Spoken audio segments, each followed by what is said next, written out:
before I fried his circuits, IG-88 said Boba Fett is here in the Jar system. Most likely, he's at the Imperial moon base on Gall. Now that we're on the Empire's hit list, the only way in there without being blasted out of the sky is to hide the ship in Smuggler's Gorge. Then I'll have to sneak in the hard way. What accent So far, does he so have? good, Lebo. Yeah, there's Looks like kind of I went an on foot interesting from here. cadence. It's not Boston, but Yeah, it's similar though. should get Bill Burr to play Dash Rendar. I'll watch the ship. Get out there and find Boba Fett. Why don't you go find Boba Fett? I'll stay with the ship. That'd be the Homer Simpson answer. I think when you exit out, if you can find the exit to your The own ship ship, is safe with me, sir. there We'll is never get paid a if you stay here all day. Okay. good job, Levo. I think if you can jump on top of it, I think there's a power up there. I think. Yeah, there's a challenge Yeah. point up there too. Yeah, and this is the path. Kind of awkward with these controls.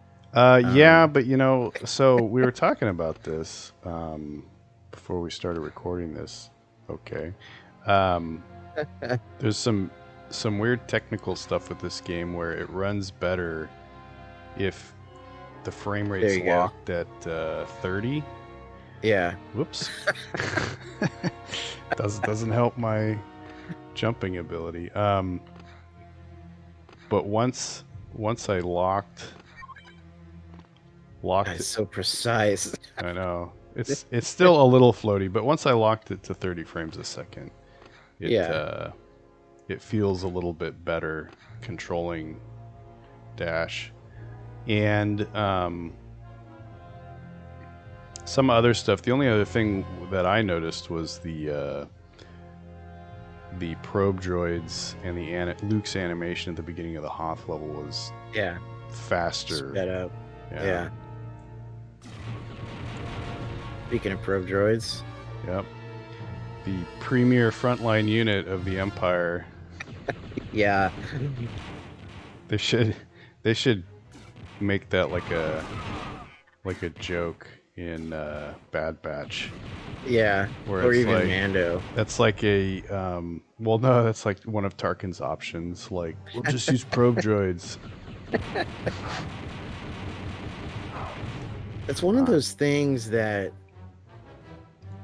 because it's so memorable in The Empire Strikes Back with the probe droid and the noise it makes and everything, it became a common thing because it makes people think of those classic Star Wars moments. So it's almost like it's like everything before then.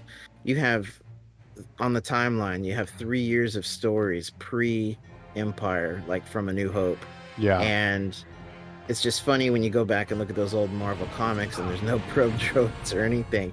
It's like when you, it's like after Return of the Jedi, when you don't see an Imperial shuttle, a Lambda. Right. It's like, oh yeah, I forgot there was a time when there was no Lambda class shuttles in the stories. Oh. Yeah, and that's another thing is Lambda class shuttles. It's always very like Star Warsy, for lack of a better term. In the movies, in the context of the movies, it makes sense because there's not necessarily a point where you would see one. Yeah, they don't have like a shot of what Imperials landing on the first Death Star or whatever. Yeah. But when you get to like the old EU stuff, comic books and all that stuff from the time, it gets a little noticeable. But right. And they're starting to do that with the new canon, how they're slipping more ships from, like, say, Rogue One into other stories. And so when I played some of the multiplayer stuff in Battlefront 2 from 2017, it's really interesting and cool to see what was that new wing craft in Rogue One? The one that was like the lander that they used. It was it wasn't E-wing, was it? Was it a No. wing? They called it a wing thing. Yeah, it was a wing. I can't remember it all of a sudden. But anyway, that one, it was cool to see that on Endor with like commandos jumping out of it, like at the Battle of Endor. After, like, kind of, there was a group of commandos that went after the to check the debris of the deflector shield to make sure there's no Imperials like hanging around it. And it's just cool, you know. It makes you feel more connected to the larger universe of stuff. And Right. Yes. starting to see other new TIE fighters in the various games, and the White Wing, the White Wing TIE fighters. oh, yeah. It's funny. There's so many variations. Well, even it's on the funny classic because TIE at that fighter. point, it's like they wouldn't use like it would be TIE interceptors, I would think. Yeah, well, that's the thing. They're phasing out the original TIE fighter. They were trying to. I mean, it was so mass produced is the problem. Right, But but by I the mean, but time of- obviously those were new TIE fighters because they were different, right? They had hyperdrives, and they had white walls on the sand wampa. Yeah, So, but I would think that they would use something. I mean, I don't know. In the totally different. Well, just an interceptor. But I mean, it could be that the original TIE fighter design was better in some ways.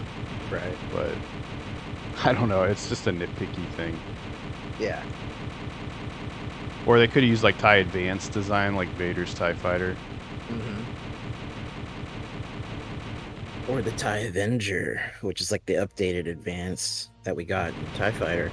And actually, that was, I think, when Zarin created that, he was intending that to be the mass-produced TIE Fighter, but honestly, it was too good. It wasn't affordable for them to upgrade every TIE in the fleet with a hyperdrive and missiles and. Yeah, not when your main the thrust of your ability to project powers through Star Destroyers, and they can just hold TIE fighters. Yeah. So exactly. you don't need. It's not like the Rebels. They don't need hit and run capable ships.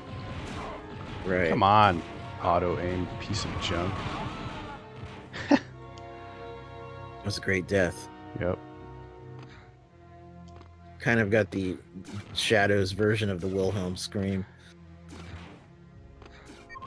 Oh no. Oh.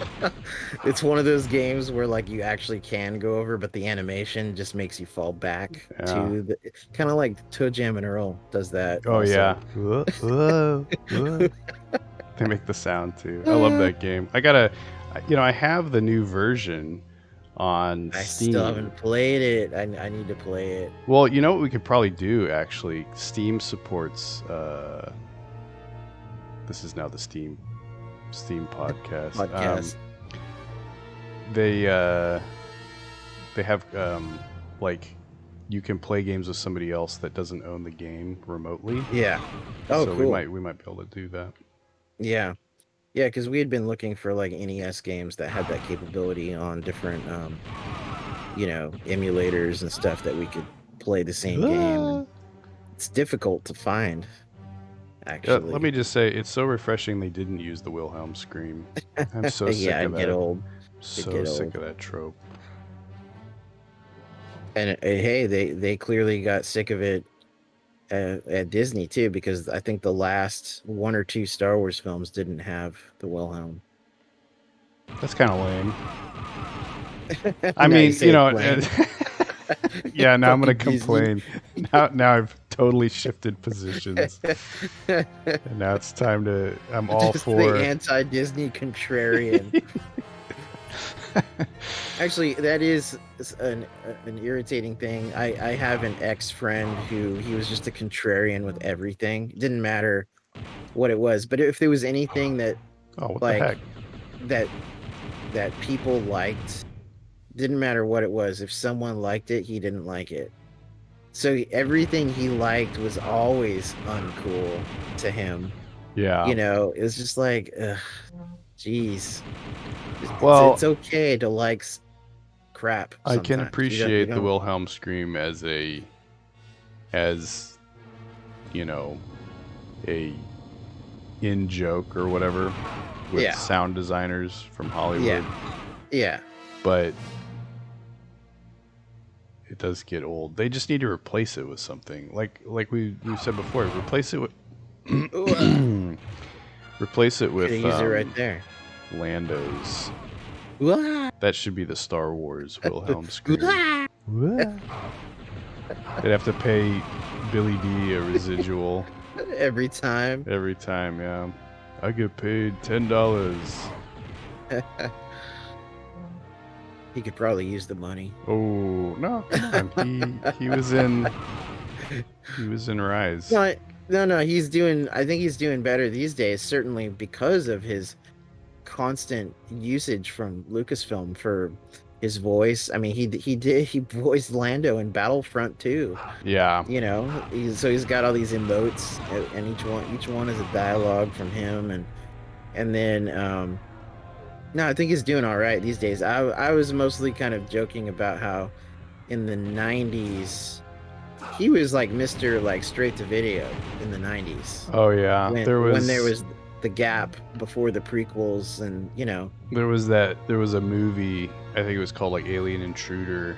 Yes. With him and Tracy Scroggins, I think is her name. Yes. Yeah. And there was a movie, I mentioned it, and it's worth watching, I think. Because it's kind of silly and funny. I can't remember the name of it. Driving Me Crazy, I think. Where there's a guy that makes an Eastern European guy that makes a car that runs on potatoes or something, or beets. And he tries to bring it to the U.S. It sounds like a Disney family movie or something. Like it's one of those comedies that's just like really zany and like it kind of, maybe the actor that played the inventor reminds me of Yahoo Serious, but it had kind of a young Einstein vibe to it to me. Although it definitely wasn't like that movie. But it was pretty good. Probably nobody's watched it, but that's one of those, cable movies that, whoops. Well, hey, one of those cable movies that you don't see it. You don't see stuff like that anymore. No one watches Radioland Murders either, because when I did watch it last night, and I put on Facebook that I was watching it, and then I linked to the page on Facebook. There was one page for it. Obviously, it's probably not official. It's just like a insert page. You want to know how many people had liked the page? I think about 6. Oh, that's not good. So the Radioland Murders fan base is very small. Yeah. Yeah. They should just re-release it like it's a new movie. Nobody would know the difference. I might be one of the few fans of it. I mean, I like the movie. I've seen it twice now, and it's actually a really well-made and tight movie, and the cast is amazing. What's funny is when I was reading about it, Lucas had been developing this as long as Star Wars.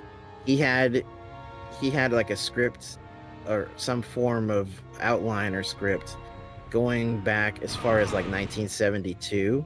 Yeah. And it was going to be filmed in the late 70s, and Steve Martin was, I think, even contracted, and I think Cindy Williams was the other. And having late 70s, early 80s Steve Martin attached to something would have made it probably a lot bigger. Yeah. And actually, even when it did come out in 94, they tried marketing it to boomers and everything, because it's just a nostalgia movie. It's set in 1939, so right. It's got that kind of romanticism for that time period. But I think it would have financially worked better had it come out 20 years earlier in the late 70s, especially with an all-star cast like that, which back in the 60s, Activate the 70s, computer and in the 80s. observation tower, and we'll know where Boba Fett's Slave 1 is docked. Those kinds of movies were just bigger back in the day. By the time the 90s rolled around, having an all-star cast of like comedians from the 70s, but like in the 90s, just wasn't like wasn't box office gold. Yeah. What do we know about the Gall system? Well, what's interesting is in X-Wing Alliance. Now we'll actually start talking about lore. Yeah. In X-Wing, not just Lucasfilm lore. Right. In X-Wing Alliance, which it has levels and missions that kind of jump around, but it's post Empire Strikes Back, just like this game. You actually see when you're flying your freighter in that game at the beginning, you actually see Slave 1. The Slave 1 is docked across the canyon in the second tower. Thanks, Lebo, for filling in there. Yeah. You actually see Slave 1. Oh, now you got your jetpack. No. I guess you could experiment with the controls. Yeah. Basically, you can fly for a set amount of time. Yeah, I just gotta. It's not on my controller. Oh. I gotta remember what it is. All right, I got Seekers. What would it be? Not that. All right. Now I gotta check the controls real quick. Jetpack Q. Okay. I think you get like a good 30 seconds out of it. Yeah. And then you just hit the ground and it'll reset. Yeah, you got your percentage thing over there. All right. And then you just hit forward. Basically, you just take breaks on those pillars. Right. Solar powered jetpack. Yeah. Yeah. All right, so X-Wing Alliance Gall. You see Slave 1 fly past like where you're doing your mission, and then right after you see the Outrider fly past. So like Dash in the background of X-Wing Alliance, he's chasing Boba Fett to this system. That sounds familiar, even though that was like 20 years ago. Right, he's like tracking him or whatever. But it was this planet was created just for shadows. It's where Fett goes to repair his ship after IG-88. Basically, like, I guess he fucked up Slave 1's hyperdrive or something. Obviously, Fett limped here. I don't know. We're gonna have to find the canon answer in War of the Bounty Hunters, coming this summer from Marvel Comics. Yeah, the new canon answer to an old EU or Legends problem.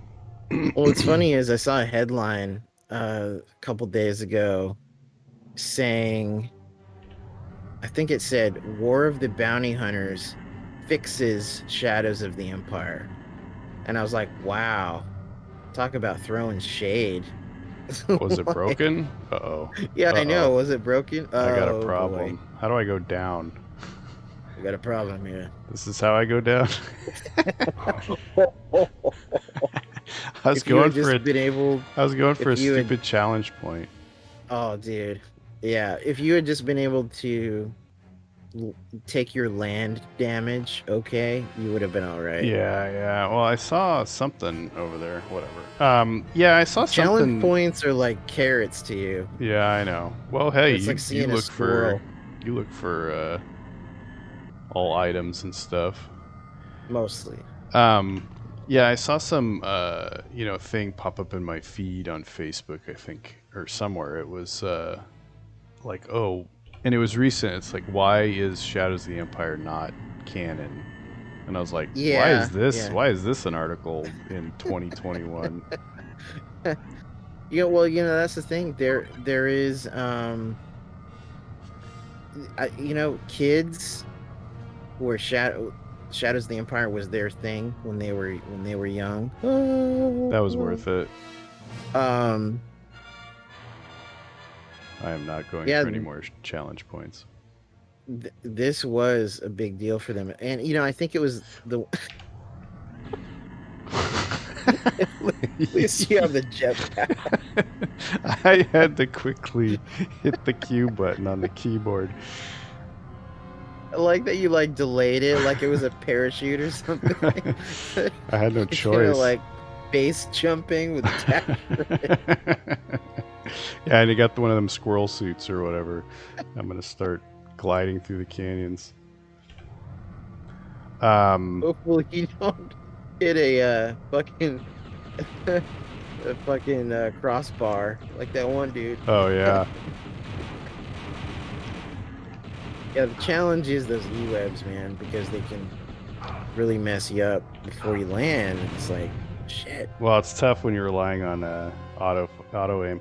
Um, yeah, I mean, Shadows was a huge deal when it came out. Book, a soundtrack, a game. It was like an all-inclusive, like multimedia release, Star Wars release, and I think part of the reason it was so big was the fact that it was filling the gap of between Empire and Return of the Jedi, which was never really filled with anything substantial before this. Nothing substantial. And honestly, it was a big Vader book. Yes, yeah, in his prime, which was the selling point. Whatever your definition of Prime Vader is. Well, I think classic Darth Vader. I mean, the only other one up to that point, the only other novel that featured Vader, like period, was Splinter of the Mind's Eye. Right. And actually, I was just going over quotes from Steve Perry, who wrote Shadows, and he said he read Splinter to get an idea of I don't know why you'd have to, really. You could just watch A New Hope and Empire and Jedi if you really want Vader, but he wanted to be inclusive, I guess, of all that had come before. So he read that's Splinter. Good. Yeah, I mean that's what you should do. Even though I think Vader in Splinter, his dialogue is kind of strange at times. I mean, it's very dated. Like, what did he call Leia? He kept calling her, like, I don't know. There was some term for, like, he wasn't saying woman, but he kept, like, call her wench.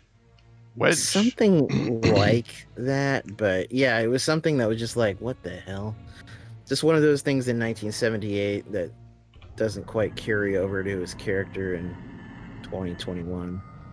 But no, yeah, Shadows, big deal. And yeah, like I was gonna say, the only thing in that same time period before was about 30 issues of Marvel, which by the mid 90s, I did not mean to do that, but I'll take it. Nice.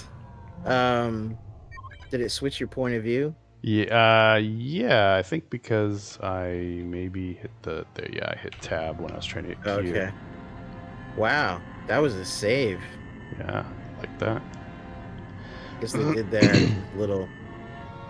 Not just a challenge point, but like just in case you did fall off. It's like those when you fall in the lava in Doom. There's always a stairway up, like from the lava. But yeah, so Shadows is a big deal, and so if kids that were like 9 or 10 or even 12 years old, and then maybe they started with this game for the hot system of 1997, you know, like, oh, there's the show. Yeah.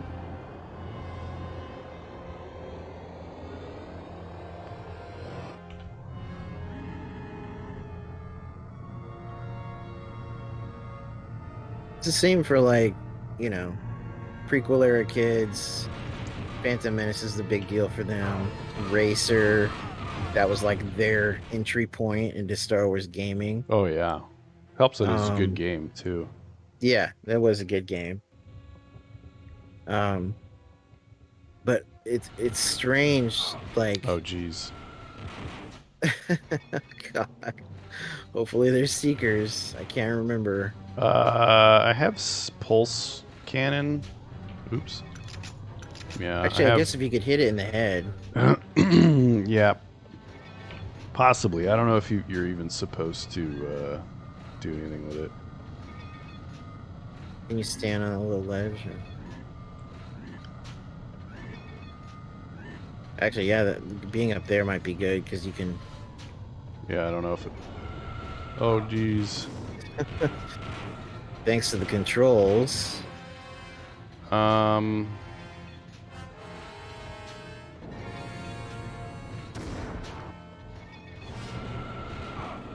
7 points down already. 86, doing good. And he keeps turning around, which is good. Oh, come on. It's hard to time that properly. I contend that this game has ass controls. You'd be right. I think that's most of the challenge of this game is the controls. If it just had good controls, this would be an easy game. Yeah. Come on, turn. Like if you actually controlled, like, say, Kyle Katarn and Jedi Knight, and you could use WASD. it would be a joke. Breeze. Yeah. Switch into first person and turn off auto aim and all that stuff.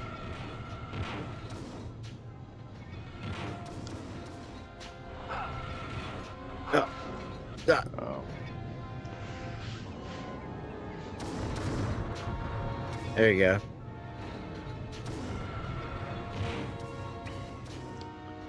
Probably doing this wrong. Seems to be working. Yeah, I don't know. Oh, man. Shit. Want him to turn. There we go.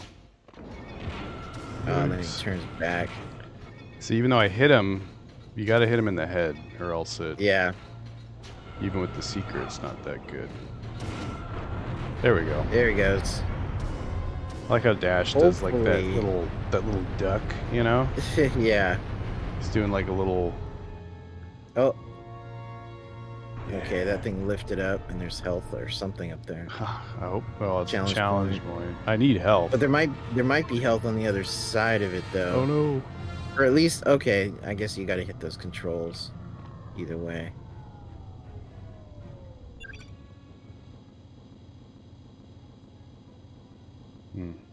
Man, 3 health. Stormtroopers everywhere. Oh, that's right.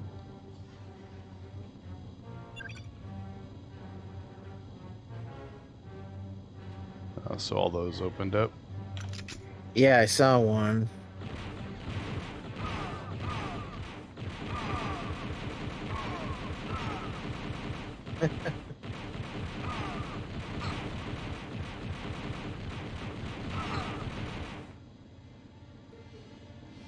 They could really take some hits in this game, like... Yeah, they got good armor. Good armor. Yeah, they finally upgraded them, like, right before the Empire falls.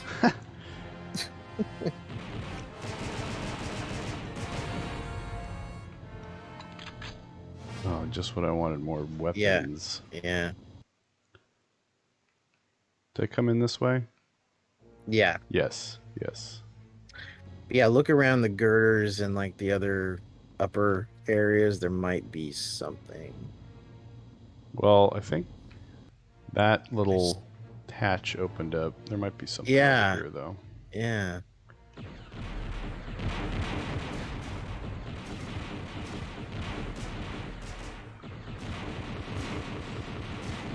Those look like Daleks. Yeah, they kind of are like it because they're reminiscent of astromechs. Yes.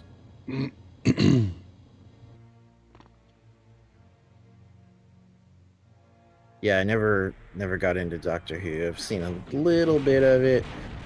There was someone that was trying to get me into it, and I for her, I tried it, and I just couldn't. I couldn't. A lot of women were into it, especially when David Tennant became the Doctor. Right. I wonder why. Yeah. I mean, I'm sure if I kept watching it, I could probably get into it more. But I got a few episodes in, and there was just nothing snagging me. It was just, I don't know, just it's a British dude who likes tea running around with some robots and time travel, and I don't know. Just It's there's definitely nothing got its about own it. thing going. I think Yeah. it's all right, but I never really got into it. Yeah, it doesn't. So. And like a lot of friends who I respect, they love it. And, I don't know. Maybe if I started with the older Doctor Who from like the 60s or 70s, maybe I'd get some charm out of that. But Oh, we gotta figure out which one to go in. oh, I thought those were just activating something else. But okay.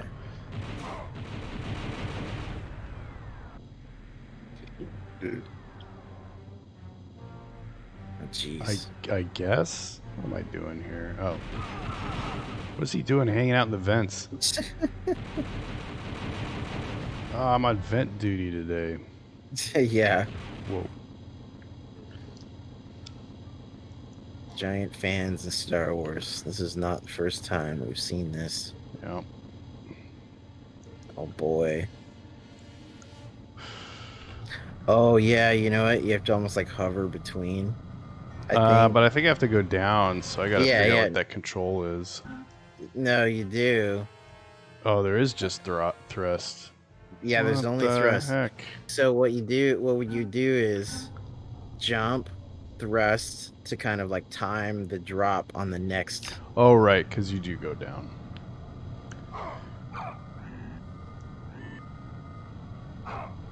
This is stupid. This is the worst thing ever. There you go. There you go. What? Oh my god, more fans.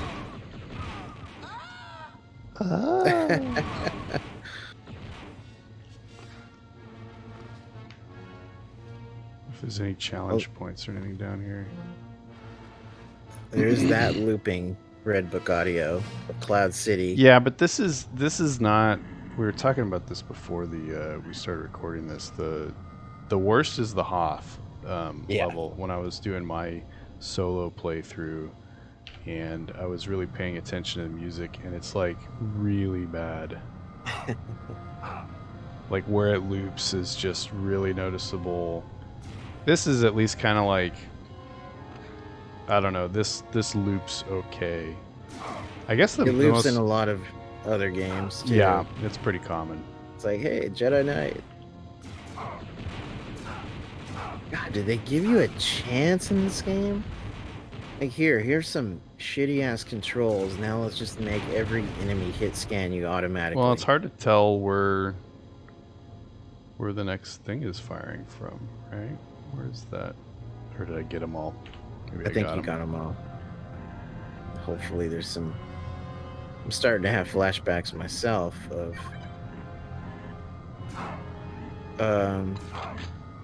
There you go.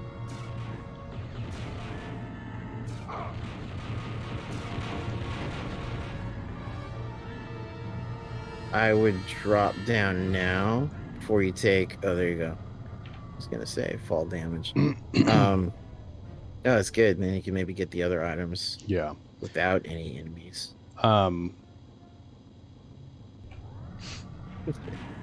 Yeah, it's here. This music looping. The only thing I would say is that there's parts of the music where I'm like expecting to hear R2's beeping. You know. Yeah. Yeah. With the Hoth music, it was just you're at the end of where it loops. You're waiting for this big like orchestral movement when the action starts picking up, but it never happens. Yeah. So they kind of blue ball you with the loop. Yeah. Well, no, not even that. It's not the speeder one. It's it's when you're on foot. Is it like when Han and Leia are escaping? Yeah, I think so. I think that's what it is. Off base. Ugh. Come on, green troopers. Jeez. Yeah, I don't see too many green Imperial ground troops. Oh, down to 4 health. Do I have any freaking lives? This level's stingy with the lives. No kidding. I think this carries you to where Boba Fett is. The and then you probably have is nearby. I honestly, I think you have like 1 life. Because you died a few times, right? Yes. Yeah, might be challenging, but hey, we'll see what happens. Boba Fett's going down. Oh, you know what? There's, I think, another hangar here with stormtroopers, and then Boba Fett. I think. Yep. Whoa. Oh no. Yeah, there's a bunch of them too.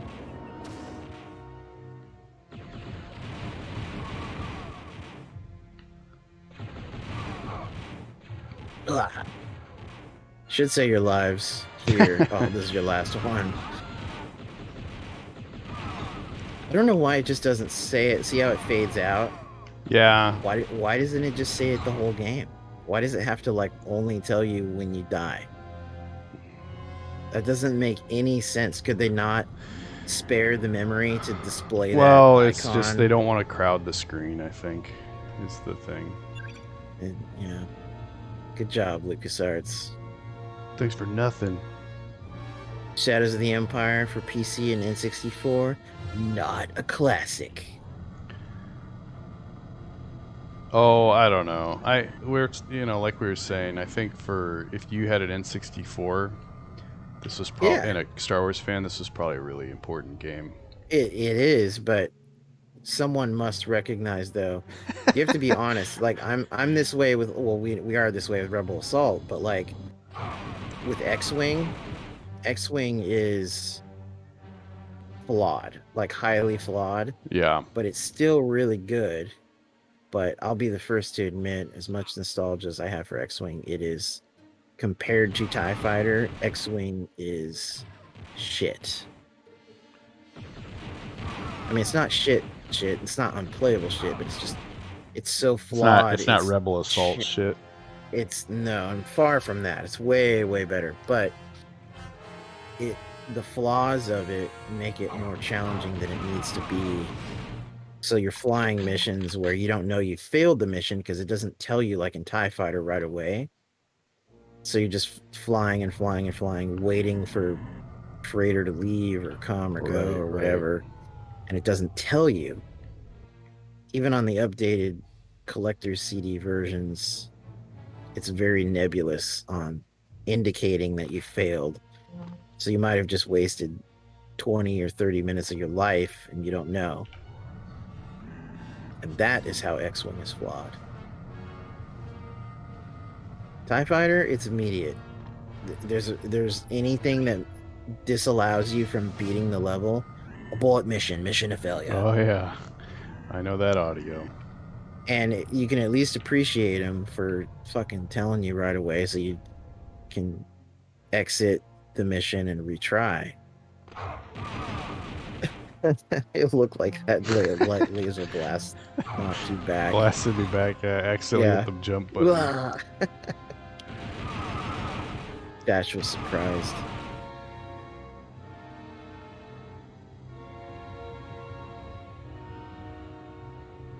This level just goes on forever. Man, yeah, I thought Fett was going to be at the end of that. Here he is. Of course, he's waiting by his ship. Dishwinder.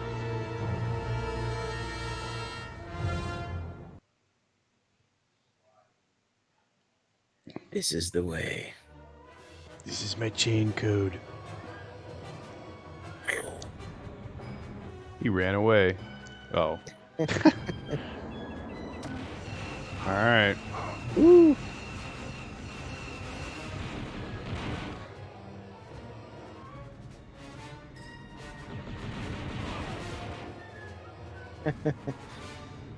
I don't know if you could lock it on, but when he's floating like that, that's a prime time to hit him. Yeah, well, that's what I noticed before. So this is obviously a redo since I died the first time we were fighting Boba Fett, and I had no lives. I had no idea what the strategy was, and it was a bum run, which this game is really unforgiving, making you replay the whole Gall level. Yep. When you screw up on That was Fett. a good run. Got like 20% off him right Yeah, there. and I'm conserving my other ammo. Oh, you know what? I should get some more ammo. Also, this try I'm using the mouse and keyboard instead of the controller, so Right.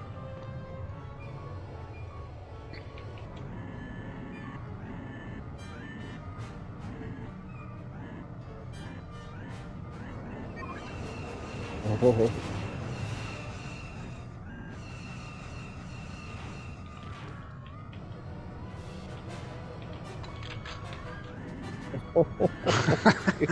You're playing with fire, man. yeah, especially not having fully charged. Yeah. I was gonna say just head to head. Suck it, Fett.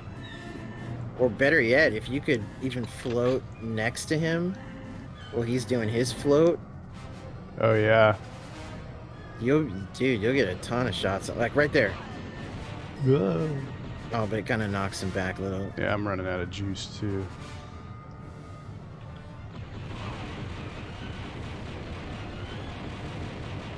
Yeah, the controls, this game would be 10 times better if they had fixed the mouse and keyboard controls. Because this is clearly better, but still janky. Yeah.